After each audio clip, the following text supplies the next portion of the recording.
Writing a winning offer.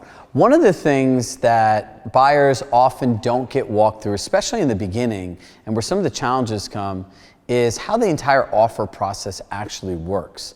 What are the factors? How do you communicate with agents? What is your written strategy in writing an offer? And think about it. If you just met a buyer at a house, you just start taking them out for homes, and all of a sudden they find a house, especially if it's a competitive market, you're like, okay, you have to write an offer, you have to pay this much money, you have to do this and this and this and this and this, and you're rushing people to do it. There's nothing luxury about that. And that's what gives agents a bad rap sometimes. It's the saying, a roadway to hell is paved with good intentions. And it's not like any agent, I believe, has malintentions at Compass in doing this. It's just there's no process and structure. So when you're going through writing an offer, the first thing you really want to do is you want to share the market with them. And sharing the market works in a really simple way. You start off by asking them a question. What are your goals and expectations of the market you're purchasing in? I'll say that again. What are your goals and expectations of the market you're purchasing in? And they're going to tell you what they're looking for and what their expectations are. And then the next question you're going to want to say, would it be okay if we looked at the market based on your goals and expectations so we can craft a strategy on how you could win a home in this market? Everyone's going to say yes, right? Because it's what they want. So you're going to pull up the comps, you're going to go back 3 months, and you're going to say, look, there's 3 indicators that we really want to focus on. Days on market, that's how fast homes are selling, right? Which will give us an idea of the actual temperature of the market. The higher the days, the more negotiability there is. The lower the days, the more likely they're going into bidding wars. And based on this number, Mr. Buyer, we'll be able to see the trend in which way the markets are going. List price to sales price. In simple terms, that's what a seller wanted versus what other buyers were willing to pay. And ultimately, it's the price that homes are trading in. So if you look at the last 3 months and you want to be in this area, what are the homes traded for? Oh, $1,050,000. And how competitive was the market? Like what sellers were asking, what buyers were paying? Oh wow, Chirag, 105%. And ultimately, how many days did each home sell to take? 15. Great, now let's go back 6 months. Let's go back 9 months, right?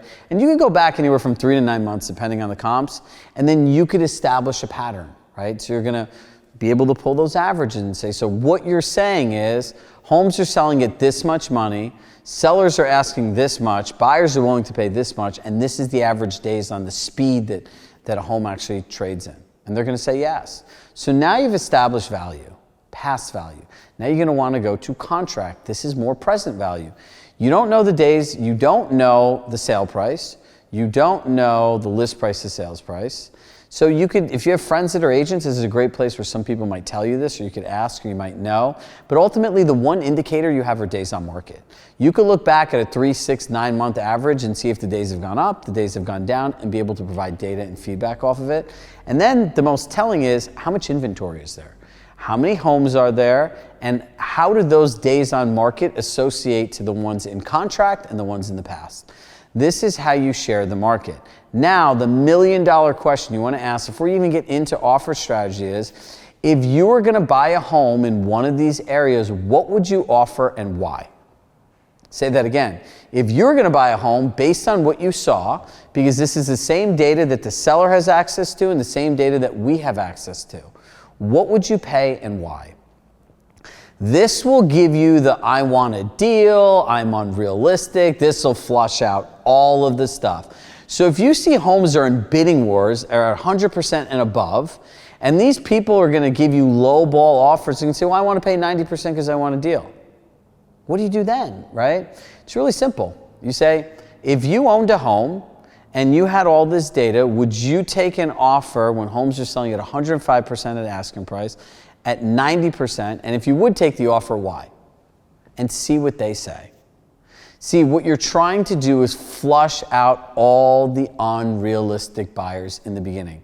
Personally speaking, and I can say this on behalf of my team, we don't want another agent in Compass wasting their time, money, and energy, and taking away from time that's really important in their life to take out buyers that are completely unrealistic and are using you.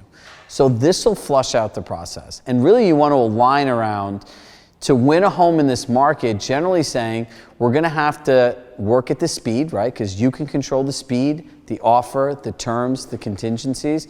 I'm going to curate the search, but we know that in this market, homes in these neighborhoods are selling in this many days and generally at this price. Do you feel comfortable offering and performing at this type of speed? You want to be as clear as day with all this stuff. And then you could go ahead, if the situation warrants, and say, look, the reason we share this, and go back to everyone has the right to know. Everyone has the right to know how the market works and what it takes to be successful in reaching your goal of home ownership here. If they can align around that, you can go into winning the offer. You're going to say, Mr. Buyer, let me ask you a question. Do you think a home is just like a fixed, non-emotional asset for somebody, like a stock? Or do you think homes bear emotional value? Homes bear emotional value, right? Great. So you want to know what we want to avoid doing? And they're going to say what? When it comes to negotiating, writing an offer, we don't want to positionally barter on someone's house. What does that mean? We don't want to take a fixed approach and just send what most people have. It's like today's date, purchase price, contingency, terms, closing, that's it.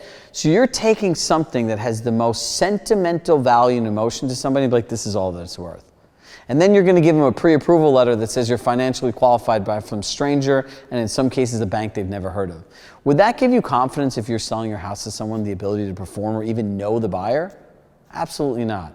So we have a strategy, and can I show you actually how we craft our offers? It all starts with a successful cover letter. You know, and if you look at the lines, I would like to thank you for answering all of our questions and allowing my clients to present their offer to purchase. Now, here's what we're doing. Thank you for answering all of our questions. It shows gratitude for the listing agent. Thank you for allowing our clients. It makes them feel like they're in control. We know that your client wants, and they're common things, right? A smooth and easy closing, reasonable market value, buyers with excellent financials. So we are literally setting the stage and programming what someone's thinking. Yeah, I want that, I want that, I want that. I'd like to introduce you to my buyers, buyer one, buyer two. And when you're doing this, you can now talk about their job, how long they've been at their job, their credit scores, their income. And this really creates a sense of, wow, I really know these people. I know they're secure, I know that company. And remember, you're going to want to do this when it's in the benefit of your buyer, right? You're going to have this conversation with them, and they're going to be buyers. They're going to be like, look, I've worked at the company a long time. I work at Goldman Sachs. I have a great income. So if you think about it, in a competitive market, you're going to have a bunch of sheets with random strangers that they know nothing about, with a bank that they might not know or heard of, but your buyers are going to show that they have excellent credit in most cases, or in some cases, excellent financials, and all of that information gets painted there. And this is just the cover letter in the offer to purchase. Now, when you start actually getting into the offer, there are other things that you have to highlight. If you're offering above asking, you're going to want to put the purchase price, and in bold letters you'll see here, we'll highlight $50,000 above asking, you know, closing date, seller's convenience. You're going to want to highlight those terms. By highlighting them in bold, it stands out to another party as a differentiator. And then we also have a summary letter that you can give to the agent. Dear Mr. Agent, my client has presented the offer based on some of the things that they like and that we've highlighted bullet point, bullet point, bullet point. And you're going to want to put this together in a locked PDF. Yes, I am telling you that you do need potentially extra technical skills, because look, what you don't want is an agent just taking one part of this. And you put all these things before the offer. If you're in states that have DocuSign contracts with binding offers, you can combine a PDF and put all this stuff in the beginning and lock it. Once you even just combine it into a PDF, the reality is most people don't even have the technological skills or understand how Adobe works to organize the pages and delete them.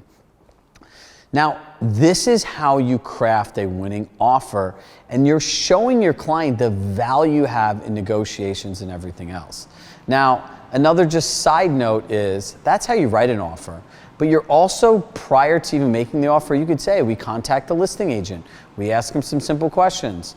Hey, we're mutually aligned. My client wants to buy a house, your client wants to sell a house. Are there any things outside of price that are important to your client? And this is how we learn where the terms and the strategy come. Many times the agents are going to tell you, price is one thing, but terms are more important, because the terms affect the quality of somebody's life. So this is how you share crafting a winning offer.